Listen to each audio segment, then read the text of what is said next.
Assalamualaikum guys, selamat datang ke channel Info Animasi, info hiburan untuk anda. Hanya tinggal berbaki 6 episod saja sebelum drama Ash dan Aish melaburkan tirai. Jadi video kali ini Min nak membincangkan apakah konflik yang bakal terjadi pada episod minggu ini. Untuk pengetahuan korang, sepatutnya drama ini telah melaburkan tirai jika pihak pengarah dan produksi tidak menokok tambah babak yang tidak sepatutnya ada.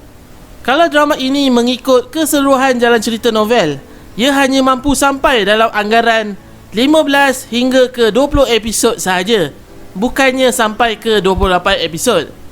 Jadi, di sini kita boleh nampak jalan cerita drama ini mula meleret dan bagi Min agak membosankan. Sebelum kita membincangkan antara babak yang akan terjadi pada minggu depan, Min akan beritahu antara babak pada minggu lepas yang tiada dalam novel. Yang pertama, isu tanah pusaka. Isu ni sepatutnya hanyalah muncul pada awal episod sahaja. Yang kedua, Aisyah menjual Boboloni. Yang ketiga, Suryati telah bersuami. Yang keempat, kenduri dan doa selamat untuk Ash dan Aish. Yang kelima, hubungan rapat antara Asad, Nadia, Izhan dan Amni. Yang keenam, isu Anwar cuba perkosa Aisyah. Yang ketujuh, Anwar bercerai dengan Jihan. Dan yang ke-8, hari kelahiran Aisyah. Kesemua senarai tadi sememangnya tidak ada diceritakan dalam novel. Ia hanyalah sebagai penambah konflik atau alur cerita bagi memenuhi ruang durasi setiap episod. Apa yang Min terangkan bukanlah bermaksud Min tidak suka langsung dengan drama ni. Cuma Min lagi suka kalau drama ni ikut jalan cerita novel sepenuhnya. Kalau sikit-sikit diubah, tiada masalah pun. Tapi perjalanan ceritanya mula meleret bila banyak sangat diubahnya. Bagi korang yang telah membaca novel ini, mesti korang akan rasa apa yang Min rasa. Namun ia hanyalah drama adaptasi novel semata-mata. Ash dan Aish, episod 23 sehingga episod 26. Apa yang bakal berlaku?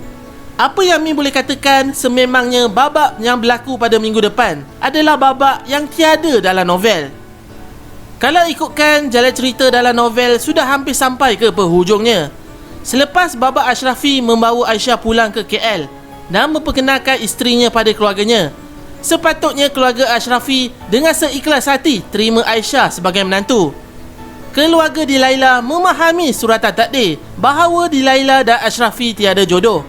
Dan Ashrafi mengambil keputusan untuk hidup bersama dengan Aisyah di kampung halaman isterinya. Terdapat 6 perkara yang mungkin terjadi.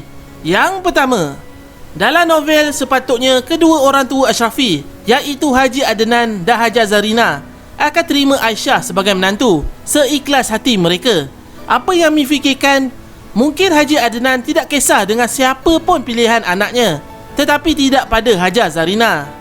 Umi Ashrafi pada awalnya mesti keras hati dan susah mahu menerima kenyataan, tetapi lama-kelamaan dia akan suka juga dengan Aisyah. Sedangkan Asad berkawan dengan Nadia pun Hajar Zarina tidak suka, apatah lagi Aisyah.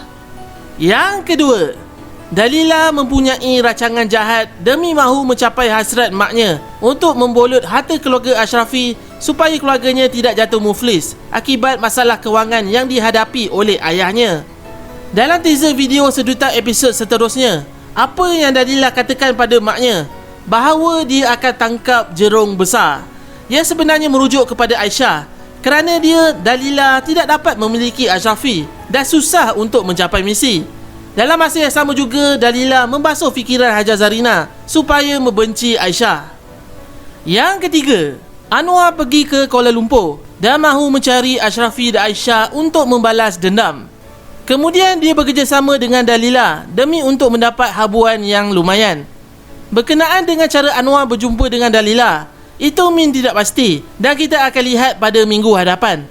Gambar di atas menunjukkan foto mereka berdua semasa proses penggambaran drama ini dijalankan. Ini merupakan bukti mereka berdua bekerjasama dalam rancangan jahat untuk pisahkan Ash dan Aish. Yang keempat, Mak Jiha semakin tidak waras.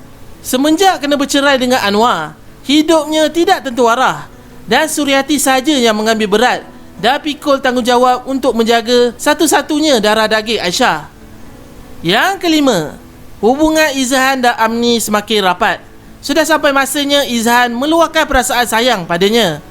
Lagipun Izhan telah minta kebenaran dari Ashrafi untuk meneruskan hubungannya dengan Amni.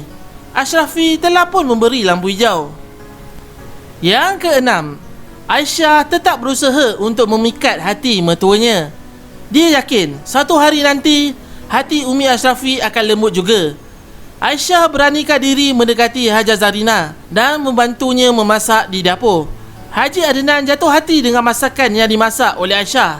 Tetapi Hajar Zarina seperti jual mahal. Reaksinya seperti merajuk. Masing-masing sekeluarga bekerjasama melembutkan hati Umi untuk terima Aisyah sebagai ahli keluarga baru. Ini hanyalah teori dari Min semata-mata. Dan jika ada sebarang kesalahan, Min minta maaf kepada korang semua. Tapi Min yakin teori Min adalah tepat. Kalau korang ada pendapat lain mengenai konflik yang akan terjadi, jangan segan silu untuk komen di bawah.